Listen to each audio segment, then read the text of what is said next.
আসসালামু আলাইকুম। কথা বলবো স্ক্যাবিজ, খুবই কমন একটি রোগ বর্তমান প্রেক্ষাপটে বাংলাদেশে, চর্মরোগের, যেটাকে বাংলায় অনেকে খাজলি বলে থাকেন। এটা এখন ঘরে ঘরে দেখা যাচ্ছে এবং অত্যন্ত ছোঁয়াচে রোগ বিধায় একজনের হলে আশেপাশে সবাই আক্রান্ত হয়ে যাচ্ছেন। বাড়ির একজনের হলে বাড়ির সবাই, হোস্টেলের কারো হলে হোস্টেলের সবাই, এভাবেই আক্রান্ত হচ্ছেন। তো কি হয় বা কিভাবে বুঝবেন? খাজলি হলে যেটা হয় যে শরীরের বিভিন্ন স্পেসিফিক জায়গায়, যেমন হাতের আঙ্গুলের ফাঁকে, রিস্ট যেটাকে বলি আমরা, কবজির ভেতরের দিকে, বগলে, নাভির চারিদিকে, পুরুষদের ক্ষেত্রে তাদের গোপনাঙ্গে বা পায়ের আঙ্গুলের ফাঁকে ছোট ছোট লাল লাল বা ত্বকের কালারের গোটা তৈরি হয় এবং অসম্ভব চুলকায়। এবং খুব ইন্টারেস্টিং বিষয় হচ্ছে চুলকানিটা রাতে বেশি হয় এবং এই চুলকানোর কারণে দেখা যায় ওখানে আঁচড় লাগে, ছিলে যায়, সেখানে অনেক সময় দেখা যায় পরে ব্যাকটেরিয়াল ইনফেকশন হয়ে পুঁজের তৈরি হয়, ক্ষতের সৃষ্টি হয় এবং জ্বালা পোড়া করে, ব্যথা করে। তো এটাই মূলত স্ক্যাবিজ।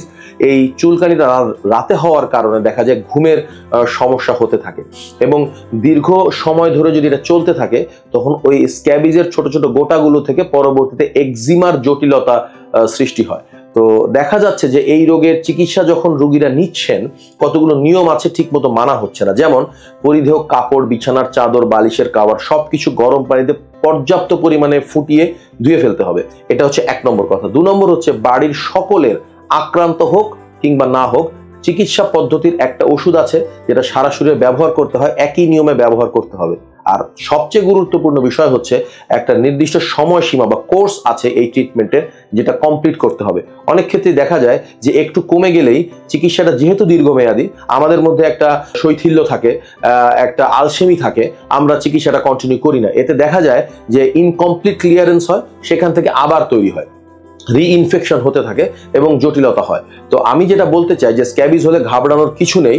আমাদের এখন বেশ কিছু ভালো ভালো ওষুধ আছে যার মাধ্যমে আমরা স্ক্যাবিজের চিকিৎসা করছি। আমরা আগে পারমেথ্রিন ক্রিম দিতাম, এখনো আমরা দিচ্ছি।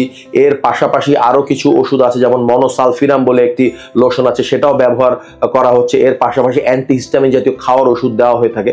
তো এই ব্যবহারের এবং ওষুধগুলো বয়স ভেদে, নারী পুরুষ ভেদে, উনি গর্ভবতী কিনা, উনি ব্রেস্ট ফিডিং মাদার কিনা, এই সব কিছু বিষয় বুঝে, তার অবস্থা, ক্লিনিক্যাল প্রেজেন্টেশন দেখে ডোজটা সেট করতে হয়। নিজেরা চিকিৎসা না নিয়ে একজন বিশেষজ্ঞ চিকিৎসকের শরণাপন্ন হয়ে আর্লি স্টেজে যদি সবাই মিলে চিকিৎসাটা করেন, আমরা সবাই মিলেই এই স্ক্যাবিজ রোগ থেকে আপনাদেরকে, পুরো সমাজ, সোসাইটি, পরিবার সবাইকেই আমরা মুক্ত রাখতে পারবো। সবাইকে ধন্যবাদ।